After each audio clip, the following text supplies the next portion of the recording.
Bon, la vie est mal faite. Là, je suis dans la phase d'affûtage, dernière semaine avant l'objectif. Et tout est nominal puisque j'ai pas de jambes, j'ai pas de cardio, et j'ai un peu mal au genou gauche. Ouais, évidemment, je suis un peu ironique là, mais c'est vraiment pénible quoi. Même si je suis un peu habitué à cet état sur les courses, c'est vraiment bon, c'est pas super, c'est pas top pour la confiance. Bon, qu'est-ce qui se passe? Pourquoi on n'a pas de jambes? Pourquoi pas de souffle? Les dernières semaines, tu t'es tapé un gros volume d'entraînement, des grosses charges.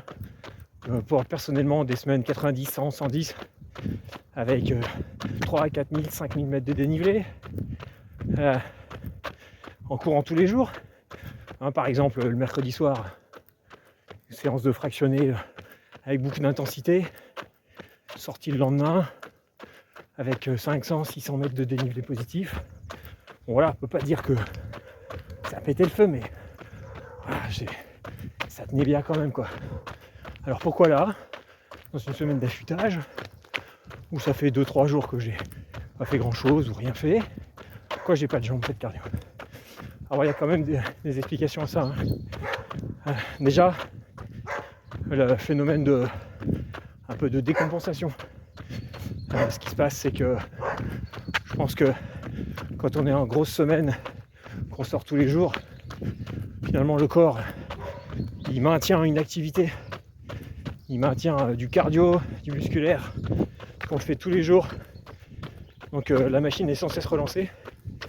Là, après 2-3 jours à presque rien faire, bon, je pense que le corps il se met en mode ok, là, je récupère, je soigne, etc.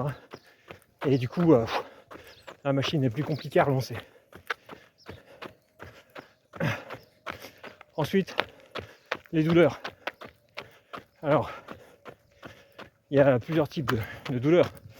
Il y a soit la douleur qui est apparue là, pile pendant la semaine d'affûtage, ou soit la douleur qu'on traînait un petit peu pendant l'entraînement. Alors pour celle qui apparaît vraiment pile pendant la semaine d'affûtage, il y a de grandes chances que ce soit psychologique. C'est vrai que c'est pas agréable.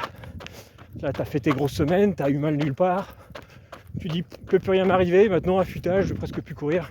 Et bing, là tu te mets à avoir mal aux genoux, aux mollets, aux tendons, aux articulations.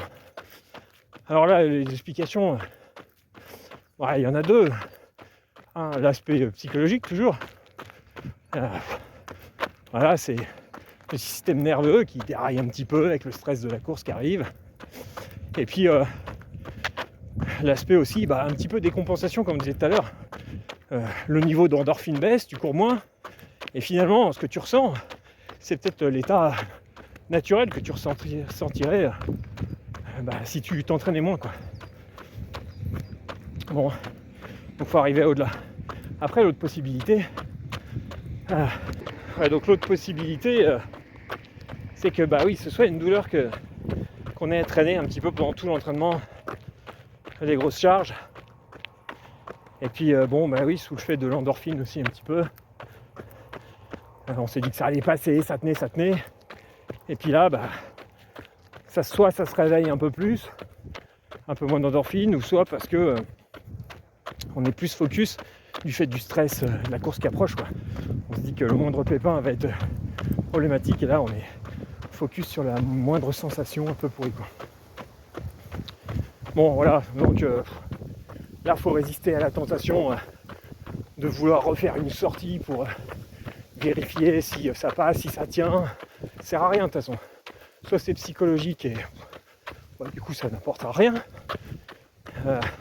changera rien au résultat, soit c'est une vraie douleur et là on risque de l'aggraver, quoi, faire des sorties un peu plus significatives. Donc, et à l'extrême inverse, se dire ok, du coup je fais rien pendant une semaine, et comme ça permettra éventuellement petite blessure de se soigner, douleur de partir. Je pense que c'est encore pire parce que là on peut vraiment complètement se désadapter et le jour de la course, que ça reparte de plus belle, voire plus. Donc moi je pense qu'il faut maintenir une petite activité, footing, endurance fondamentale, quelques petits exos éventuellement de proprioception ou de gainage en fonction d'où est la douleur. Et voilà. Et après, soit par expérience, soit en croisant un doigt le jour de la course. Alors bon, pour mes petites douleurs au genou, du coup, j'ai une espèce de petite douleur articulaire.